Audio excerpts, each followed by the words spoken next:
첫 번째로는 자율주행이에요. 24년도, 25년도 매출액 추정치가 매년 이렇게 성장할 계획이라고 합니다. 그리고 순이익적인 부분도 계속적으로 올라오고 있는데 24년도 2분기까지 확인했을 때 순이익이 네, 안녕하세요 주주님들. 저번 엔비디아 시간에 이어서 오늘은 테슬라 두 편에 걸쳐서 기업 분석 드릴 예정이니까요. 영상 끝까지 시청해 주시면 감사드리겠습니다. 기업 분석 두 번째 테슬라 시간입니다. 테슬라는 어떤 기업일까요? 부터 시작을 해볼게요. 테슬라라는 기업이 어떻게 만들어졌냐면 로고는 왼쪽에 보시는 것과 같이 되어 있죠. 일론 머스크가 다들 CEO로 알고 있는데 사실은 일론 머스크가 아니었어요. 과거에는요. 테슬라의 최초 창립자는 마틴 에버하드라는 사람입니다. 마틴 에버하드는 2003년에 테슬라 모터스를 설립을 했어요. 최초로 리튬 배터리를 장착한 자동차를 상업적으로 만들고자 이렇게 테슬라라는 기업을 설립을 했는데 결국에 일론 머스크가 지금은 투자자 겸 회장으로 참여를 하게 돼서 테슬라의 패권을 장악하게 되었죠. 그러면 최초 창립자인 마틴 에버하드의 목적이 뭐였냐? 이분은 최초의 이북이라는 로켓북의 설립자예요. 이걸 통해서 테슬라 최초 창업 자금을 모았는데요. 회사 매각 후에 테슬라 모터스를 설립을 하게 됩니다. 이제 비싼 배터리가 들어간 친환경 스포츠카를 판매하겠다고 목표를 세웠어요. 그래서 타겟을 연소득 3억 원 이상의 부자들로 삼습니다. 그래서 최초로 이제 비싼 배터리가 들어간 친환경 스포츠카로 로드스터를 세상 밖으로 나오게 됩니다. 로드스터 디자인 보시면 08년도에 출시된 제품인데도 디자인이 좀 세련된 걸 확인할 수가 있죠. 이렇게 승승장구하는 테슬라도 큰일 날 뻔한 사건이 하나 있는데요. 그게 뭐냐면 대한민국의 모 기업으로부터 큰 지적을 받습니다. 그 기업은 LG화학이에요. 왜냐면 테슬라라는 자동차 안에는 리튬 배터리가 들어가고 자동차량을 장거리 주행을 위해서 리튬 배터리가 수백 개가 들어갑니다. 그럴 때 LG화학의 제품인 배터리를 사용을 했는데 이 배터리를 뭉쳐서 쓰다 보니까 배터리 폭발에 대한 위험성이 제기를 해요. LG화학에서 너네 배터리 그렇게 쓸 거면 우리 납품 못해. 이거는 폭발 위험성이 있어 라고 제기를 합니다. 그래서 테슬라는 여러 시험과 그리고 배터리 배치 방법을 바꾸면서 이걸 해결해 나가고 지금의 테슬라까지 오게 되었어요. 그러면 앞에서 말씀드렸던 마틴 에버하드에서 어떻게 지금은 일론 머스크까지 오게 되었느냐를 한번 같이 보겠습니다. 일단 마틴 에버하드라는 최초 CEO는 생산이나 테슬라의 전체적인 걸 다 담당을 했을 거 아니에요. 근데 이 테슬라의 생산 공정의 효율성을 따져보니까 테슬라 차량의 판매 가격은 평균 9만 달러였습니다. 근데 생산 비용이 평균 11만 달러로 적자를 보고 있었던 거죠. 이걸 트집 잡아서 일론 머스크는 마틴 에버하드를 해고를 하게 되었고요. 일론 머스크가 CEO 자리와 이제 회장 자리를 맡게 된 겁니다. 그래서 마틴 에버하드에 대해서 너무 안 좋은 거 아니냐 걱정하실 필요가 없는 게 해고 조건으로 보상금 10만 달러와 테슬라의 주식 스톡옵션 25만 주를 받았기 때문에 이미 억만장자가 되어 있습니다. 그래서 일론 머스크가 테슬라를 맡았는데 그래도 테슬라는 또 한 번의 위기를 겪게 됩니다. 그게 뭐냐면 일론 머스크가 하는 또 다른 우주 발사체 사업으로 스페이스X라는 기업이 있어요. 스페이스X의 연이은 발사 실패와 2008년에 경제적으로 위기가 터진 세계 금융 위기가 찾아오면서 테슬라의 자금 부족과 일론 머스크의 자본으로도 이를 해결할 수 없는 경영난까지 도래하게 됩니다. 그럼 테슬라라는 기업이 이걸 어떻게 헤쳐나갔는지 같이 볼게요. 이 자금 위기를 어떻게 넘겼냐면 일단 테슬라는 기업 가치를 올리기 위해서 상장이라는 것을 목표화하기 시작합니다. 근데 상장을 하려면 기업들이 돈이 많이 필요하죠. 여기서 일단 상장이라는 개념은 주식에서 IPO라고 하는데 Initial Public Offering의 약어예요. 그래서 이 돈이라는 자금을 어디서 조달을 하느냐? 대표적으로 다임러 크라이슬러에서 스마트라는 차량에 배터리를 테슬라한테 납품을 받으려고 테슬라한테 요청을 합니다. 근데 일론 머스크는 여기다 플러스로 더해가지고 스마트 안에다가 배터리를 장착을 하고 스마트가 아예 전기차로 바뀌게 되는 모습을 다임러 경영진들 앞에서 선보여줘요. 그래서 다임러 크라이슬러에서 큰 자금을 받게 되고요. 또한 도요타입니다. 일단 상장을 하려면 자동차 회사잖아요. 자동차 생산 공장이 있어야 돼요. 근데 테슬라는 생산 공장이 마땅히 없었습니다. 법적인 제도하에 있는 공장이. 그러다 보니까 그때 경영 악화로 도요타의 미국에 있는 공장 하나가 매물로 나오게 되었는데, 도요타 CEO를 초대를 해서 테슬라를 보여주고 생산 공장까지 인수 과정을 거치고요. 또한 생산 공장 인수 자금 플러스 알파로 더해서 도요타 CEO한테 테슬라 투자를 받습니다. 이렇게 테슬라는 상장을 할 수 있게 된 거예요. 그래서 우리가 주식으로 거래할 수가 있는 거죠. 그러면 이제 조금 테슬라를 세부적으로 알아보도록 하겠습니다. 우리가 그럼 테슬라가 좋다 하는데 테슬라의 대표적인 경쟁력들이 무엇이 있나, 이걸 한번 살펴보겠습니다. 첫 번째로는 자율주행이에요. 자율주행을 보면 0단계부터 5단계로 나뉘고요. 보통 우리가 내연기관 차량을 운전할 때는 0단계에서 2단계 정도까지만 이용을 했다고 생각을 하시면 됩니다. 근데 테슬라는 현재 4단계까지 구현이 가능하고요. 4단계는 고도 자율화로서 운전자가 주행에 직접적으로 관여는 하지 않고 이 시스템이 도로하고 조건 아래에서 자율주행을 할 수 있는 부분입니다. 안정성적인 측면 때문에 아직까지는 핸들에 손을 떼면 안 되는 걸로 알고 있어요. 이제 5단계를 목표로 자율주행으로서 기업이 나아가고 있고, 5단계가 되면은 완전 자율로 우리가 이제 손을 안 대도 되고 시스템이 모든 도로와 조건에서 자율주행으로서 우리가 차 안에서도 다른 업무를 보거나 음식을 먹거나 할 수 있게 되는 삶이 올 것 같습니다. 이걸 목표로 테슬라는 나아가고 있고요. 두 번째는 구독 서비스예요. FSD라는 Full Self Driving이라는 구독 서비스를 테슬라는 이렇게 고객들한테 운용을 하고 있는데, 앞에서 말씀드린 자율주행을 바탕으로 이걸 테슬라 차량에서만 사용할 수 있게끔 구독 서비스로 나온 거고요. 운전자들의 구독을 통해서 고정적인 매출을 확보할 수가 있게 되는 거죠. 그래서 월구독 부분이 있고 초기 구매할 때 풀로 구매하는 부분이 있는 걸로 알고 있습니다. 테슬라의 세 번째 경쟁력은 효율성이에요. 먼저 공정 프로세스를 대부분 로보타를 통해서 효율을 극대화시켰고요. 그 다음에 로봇 배치로 인해서 인력들을 최소화한 거죠. 그래서 인건비 절감으로써 회사의 순이익을 높이고 있습니다. 또한 이 자동차 공장들은 공정 라인이라는 게 다 있어요. 근데 테슬라만의 레이아웃 설계로 공정 라인 중에 하나가 부실하거나 고장이 나도 다르게 돌려서 좀 공정에 문제가 없게끔 만든 가변적 라인을 사용하고 있습니다. 그래서 차질 없이 일자에 맞춰서 자동차가 나올 수 있도록 노력하고 있다고 합니다. 그리고 네 번째로는 다양한 모델 엔트리예요. 왼쪽 보시면 섹시카스라는 테슬라의 목표죠. 이걸 가지고 테슬라는 모델을 다 만들었는데, 이걸 테슬라 주주분도 모르는 분들도 있을 거예요. 재밌죠? 근데 여기서 2가 아니라 왜 3이냐? 2는 타업체의 상표 등록과 언어적 어감으로 인해서 2를 안 쓰고 3으로 표현했다고 해요. 네, 처음에 Y라는 게 나오기 전에 S3X면 좀 이상하죠. 그래서 3으로 표현했다고 합니다.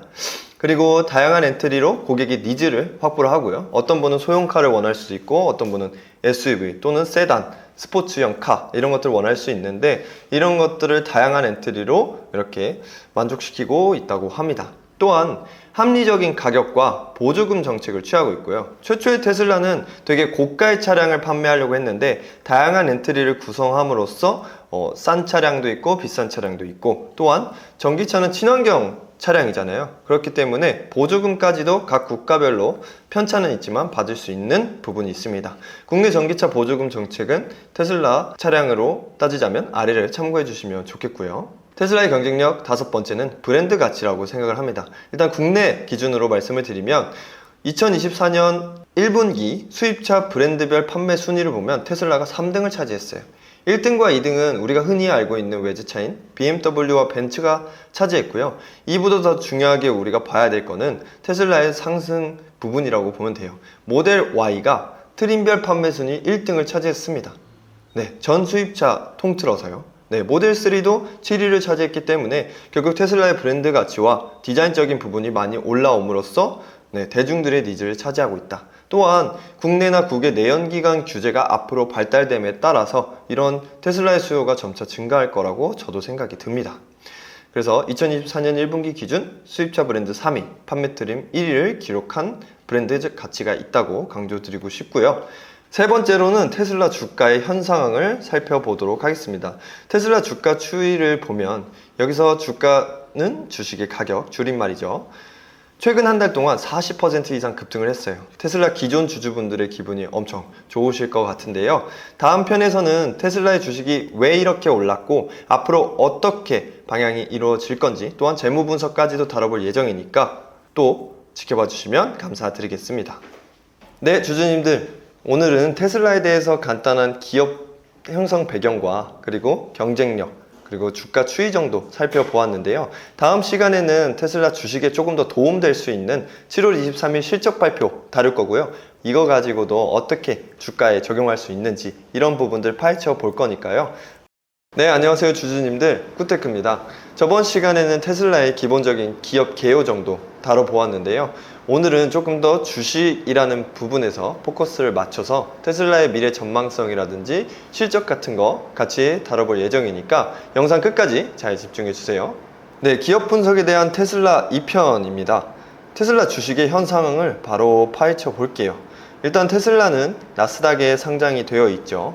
미국 주식 같은 경우에는 우리나라 국내 주식은 종목 번호가 있지만 미국 주식은 티커라는 영어 알파벳으로 구분된 약어가 있어요. 테슬라는 TSLA라는 티커를 사용합니다.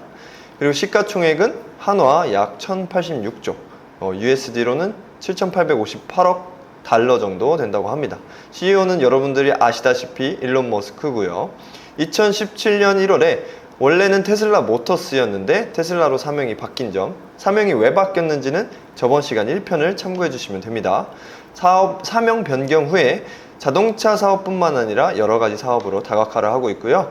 이러한 사업은 자율주행, AI, 인공지능, 또 미래 먹거리 산업에 도전 중인 회사입니다. 그래서 테슬라의 주가 추이를 한번 바라볼게요.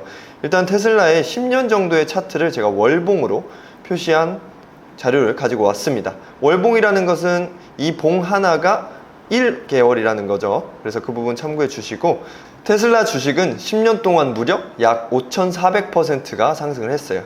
이 주식은 최저가 대비 최고가 기준의 가격이니까 이 부분은 참고해 주시고, 어떻게 해서 이렇게 테슬라 주식이 많이 오를 수 있었는지 그런 부분들을 앞으로 알아볼게요. 그리고 최근 한 달 동안에는 이것도 엄청나게 큰 수익률인데요. 무려 40%가 급등을 했습니다. 이 급등을 했던 이유도 이제 살펴볼 거니까 끝까지 집중해 주세요. 그럼 테슬라 주가가 왜 이렇게 갑자기 오르게 되었는지, 그리고 왜 이렇게 꾸준히 올랐는지 살펴볼게요. 일단 실적 때문입니다. 꾸준히 오른 이유는 10년 동안의 연 단위의 실적을 가지고 와봤는데, 일단 매출액과 영업이익적인 부분이 쭉 우상향을 하고 있었어요. 여러분들이 지금에야 테슬라라는 기업에 관심을 많이 가지시지만 10년 전이라면 테슬라에 대해서 알고 계신 분들은 많이 적을 거예요. 저도 정말 아쉬웠던 부분이 뭐냐면, 제가 2016년도에 항공우주연구원에서 인턴 연구원으로 학부생으로 근무를 했었는데, 그때 제가 2개월 동안 담당했던 사업이 뭐였냐면, 테슬라, 일론 머스크에 대해서 너가 조사해서 조사 보고서를 5개 정도 작성해라, 이런 임무를 받았었거든요. 근데 저는 그때는 주식에 관심이 없었어요. 왜냐면 대학교 3학년, 4학년이었기 때문에. 그래서 저는 일론 머스크, 스타링크, 테슬라, 그리고 인터넷 인공위성 이런 것들을 다 조사했던 보고서를 썼던 이력이 있습니다. 저도 지금 생각하면 마음이 아프지만 기회는 준비된 자에게만 온다는 거 꼭 기억하시고요. 그리고 다양한 이유들이 있어요. 최근 주가 상승한 이유가 뭐냐면, 일단 2분기에 총 약 44만 대 정도의 차량을 인도한다는 좀 인도량 확보적인 부분과 전 분기 대비 15% 증가한 판매량 수치적인 부분, 그리고 2분기에 자동차 부분에 대한 매출 총 이익률 회복성에 대한 기대감으로 주가가 많이 급등을 했습니다. 거기에다가 트럼프 관련 정치적 이슈까지 섞인 거예요. 트럼프 관련된 정치적 이슈는 제가 또 롱폼으로 다룰 거라서 그 부분을 더 자세하게 참고해 주시면 좋겠고요. 로보택시, 이제 테슬라 차량으로 로보택시를 운영한다는 기대감, 그리고 옵티머스 로봇 사업에 대한 기대감으로 이런 것들이 뭉치면서 최근 한 달 동안 약 40% 이상의 주가가 상승을 했던 겁니다. 그리고 또한 ESS 에너지 저장 장치에 대한 성장성까지 엄청나게 많은 사업을 하고 있죠. 이제 테슬라라는 기업은 전기차만 바라볼 게 아니라 로봇, 아니면 ESS, 트럼프 이런 정치적 관련 이슈까지 다 섞어서 봐주셔야 될 것 같습니다. 그래서 이런 것들을 세세적으로 뒤에서 또 다뤄볼게요. 먼저 차량 인도량 부분입니다. 테슬라의 2분기 차량 인도량 부분을 가지고 왔는데요. 일단 생산량보다 인도량이 더 많았어요. 그래서 이러한 부분들이 수치적으로 찍히다 보니까 주가가 많이 반영이 됐었던 거고, 정치적 이슈로는 먼저 트럼프가 난 전기차의 열렬한 팬이고 일론 머스크의 팬이다 라고 2024년 6월 애리조나 연설에서 발표를 했습니다. 또한 일론 머스크는 나는 트럼프 전 대통령을 전적으로 지지한다라는 지지 서명을 2024년 7월 13일에 한 발표가 있어요. 이런 부분 때문에 테슬라와 또 트럼프 간의 브로맨스라는 별명도 붙게 됐고요. 그리고 로보택시 부분입니다. 왼쪽에 보시면 최첨단 로보택시 부분의 모식도를 가지고 온 건데 약간 AI 그림이긴 해요. 근데 이런 목표로 가지고 있다고 합니다. 그래서 운전자와 페달이 없는 완전 자율주행 차량이며 AI랑 전기차 기술이 집약적으로 포함된 혁신적인 사업이라고 하고요. 또 FSD, 풀 셀프 드라이빙이라는 테슬라가 밀고 있는 이런 자율주행 구독 서비스를 통한 이 테슬라 기업의 수익성까지, 그리고 문제점이 항상 있죠. 문제점은 뭐냐면 이제 법적인 문제, 그리고 사람 윤리적인 문제, 그리고 안정성의 문제가 있다고 합니다. 왜냐, 운전자와 페달이 없잖아요. 그래서 물론 로봇이고 전기로 의해서 구동이 되지만 시스템적으로 결함이 생긴다면 이런 안정성 문제가 크게 대두될 수 있겠죠. 기대 효과로는 기대 효과가 좀 좋습니다. 교통 효율성이 증가가 되고 도로 안정성이 강화되고 탄소 배출이 감소돼서 좀 지구 환경을 개선할 수 있고요. 또 테슬라 차량을 가지고 있는 분들은 차량을 운행 안 할 때도 있잖아요. 추후에는 운행 안 하고 있는 나만의 차량을 로보택시로 등록을 해서 그날은 자율주행으로서 내 차가 일을 할 수 있게 부업적인 시스템을 일론 머스크는 만들고자 한다고 합니다. 근데 제 생각은 약간 단기간엔 힘들 것 같아요. 왜냐하면 내연기관 차량들이 아직도 많이 돌아다니고 이게 결국에 전기 차량들이 많이 보편화되고 자율주행이 보편화돼야 이것도 좀 실현 가능성이 있지 않을까. 그래서 나중에 분명 실현되겠지만 앞에 점차적인 단기적으로는 조금 미뤄지지 않을까라고 제 개인적인 의견을 뒷받침해 봅니다. 그래서 테슬라가 주가가 이러한 이유로 많이 상승을 했잖아요. 근데 또 이제 최근에 급락을 했어요. 그 급락된 이유가 뭐냐면 로보택시 출시 일정이 예정보다 미뤄졌기 때문인데요. 지난 2024년 4월 6일에 일론 머스크는 전 트위터였던 X에다가 로보택시를 8월 8일에 공개하겠다라고 이렇게 글을 남겼었는데 이걸 변경을 해버립니다. 10월 10일로 변경이 됐고요. 변경 이유가 뭐냐면 좀 웃겨요. 머스크가 차량에 대한 앞부분 디자인 변경을 요청했다고 해요. 그래서 10월로 지금은 연기되어 있지만 사실상 또 연기될 수도 있어요. 일론 머스크는 정말 좀 재밌는 사람인데요. 항상 이렇게 약속을 하지만 그 약속 기간에 대해서는 어기지만 그 약속 부분에 대해서는 언젠간 또 지켜요. 그래서 일론 머스크가 이런 사람이구나 처음 들어보신 분들이라면 좀 참고를 해주시면 좋을 것 같습니다. 그래서 10월에 진짜 변경된 일정대로 로보택시가 나올지는 저도 계속 쳐다봐야 될 것 같아요. 그리고 옵티머스입니다. 옵티머스는 이제 사람처럼 휴머노이드 로봇인데요. 초기에는 머스크가 테슬라라는 차량의 생산량을 더 확보하기 위해서 공장에 배치하려고 한다고 해요. 이러한 이유 하나만으로도 기사가 되면서 테슬라 주가가 5% 급등한 부분도 있어요. 그래서 테슬라 주식은 급등과 급락을 좀 반복한다. 참고해 주시고, 구체적인 출시 일정은 사실상 늦춰졌다. 약속 남발하는 머스크 이번에 지킬까? 이제는 언론들조차도 이제 머스크를 신뢰하지 못하는 부분이 있고요. 이 옵티머스라는 테슬라 봇이 테슬라 차량의 생산에 직접적으로 투입이 된다면 이 테슬라 차량에 대한 대량 생산이 가능하다고 해요. 그러면은 들어오는 물량이나 인도량을 빠르게 쳐낼 수도 있고, 그러면 당연히 기업의 수익성으로 확보가 되겠고 호재로서 또 기사화 되겠죠. 그리고 이 옵티머스 로봇은 초기에 테슬라에서 시험을 거친 후에 26년부터 외부 기업이나 외부에 판매를 시작하려는 계획이 있다고 합니다. 그리고 ESS라고 불리는 에너지 저장 장치 부분이에요. 이 전기차를 생산해내는 공장이다 보니까 많은 양의 전력 에너지가 필요하겠죠. 이 에너지를 미리 생산해서 저장해내는 장치인데 이 에너지 저장 장치 시스템도 테슬라 슈퍼컴을 기준으로 엄청나게 많이 발전하고 있다고 합니다. 단위는 기가와트시로 되어 있는데 일단 메가와트시부터 설명을 드리면, 메가와트시가 뭐냐면 1시간 동안 메가와트 전력이 저장되거나 또는 소비되는 전력의 양이라고 합니다. 일단 킬로와트시보다 1000배 더 큰 단위고 여기 나와 있는 기가와트시 단위는 메가와트시보다 1000배 더 큰 단위니까 단위는 조금 참고해 주세요. 이제 두 번째 파트인 테슬라 실적 보도록 하겠습니다. 사실상 실적이 나왔는데 아쉬운 실적 결과치를 보여줬어요.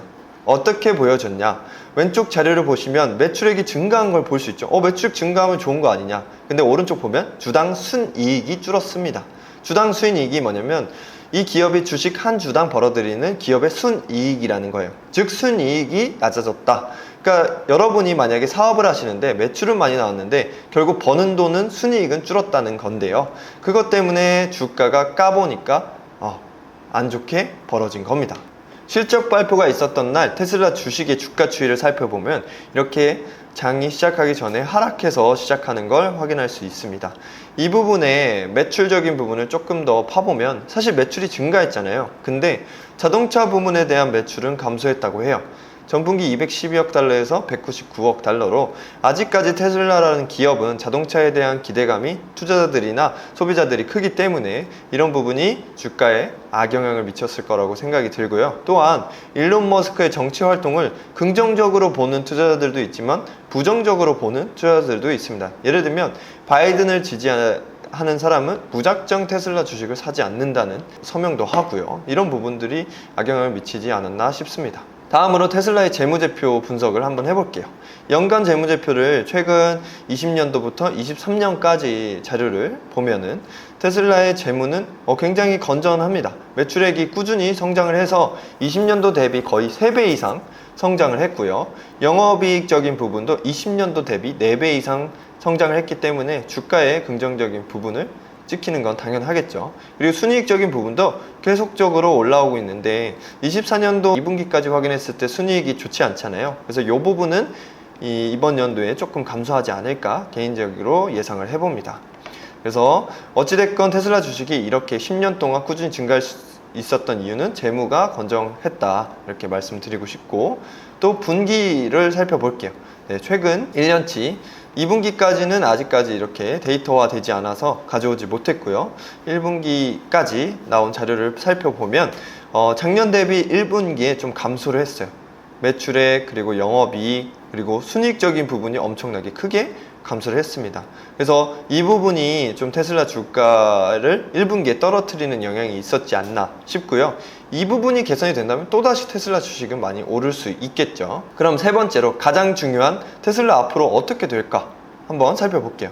테슬라의 긍정적 전망과 부정적 전망을 살펴볼 건데, 먼저 긍정적 전망으로 매출액적인 추이를 볼게요.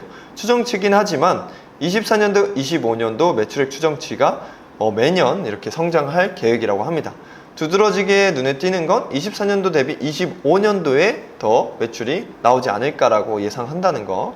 그리고 EPS라고 불리는 주당 순이익 전망도 23년도 대비 24년도에 현저히 떨어지지만 24년도와 25년도적인 부분에서는 다시 성장을 이루지 않나라고 이렇게 추정이 되고 있다고 합니다.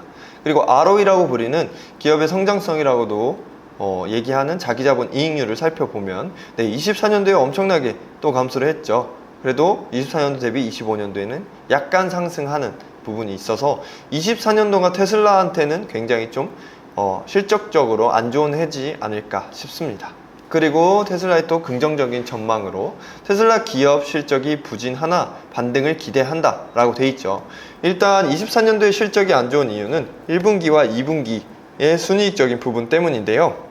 이게 3분기, 4분기를 거치면서 점차 개선이 되고 내년도 1분기에는 올해 1분기보다 훨씬 더 어닝 서프라이즈적인 측면으로 나오지 않을까라고 전망을 한다고 합니다. 순이익 전망치니까 최근 자료로 참고해 보시면 좋을 것 같고요.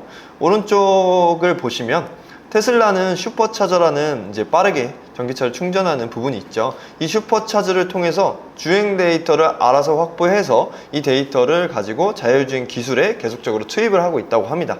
그러면 다른 전기차를 제조하는 기업이나 자율주행 기술을 개발하는 기업보다도 선두적으로 테슬라가 정보화를 통해서 앞서 나갈 수 있겠죠. 그래서 테슬라는 앞으로도 무시하면 안 되는 기업이라고 저는 생각이 듭니다. 테슬라의 부정적인 전망도 간단하게 좀 살펴볼게요.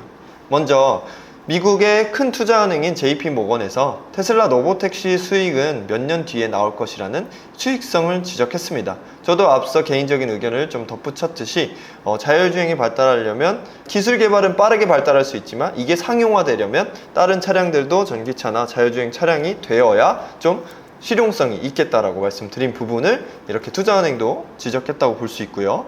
또한 서학개미 투자율 1위 테슬라 주가 15개월 만에 최저, 작년 고점 대비 반토막 이렇게 되어 있는데 테슬라 주식은 막 1등 찍었다가 갑자기 급감했다가 급등했다가 이런 주식 성격이에요. 저는 이 차트적인 흐름을 성격이라고 보통 표현하는데 이처럼 투자자들의 쏠림 현상이 국내외적으로 테슬라는 있으니까 이 부분은 참고해 주시고요.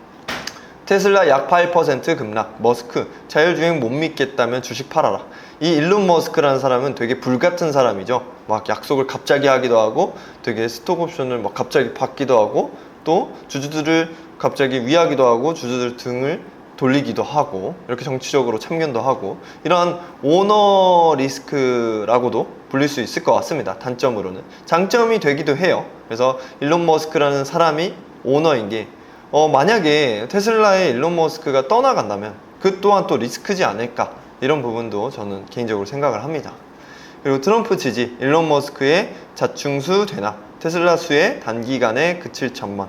네, 자충수가 뭐냐면 내 길을 막는 바둑에서 두는 수라고 해요. 그래서 트럼프가 결국 전기차에 악영향을 미쳐서 일론 머스크가 트럼프를 지지했지만 결국 자기 사업에는 좀 악영향이 있을 수도 있겠다라는 이런 전망치도 내놓고 있습니다. 요즘 정치적인 이슈로 주식시장이 되게 왔다 갔다 많이 하잖아요. 이럴 때 정치적인 정책 부분에 항상 대비해 두시고 저도 다음 영상을 통해서 좀 도와드릴 테니까 여러분들이 이 점 참고해서 꼭 투자로서 수익 거두셨으면 좋겠고 앞으로도 쿠테크 구독과 좋아요 잘 부탁드리겠습니다. 감사합니다.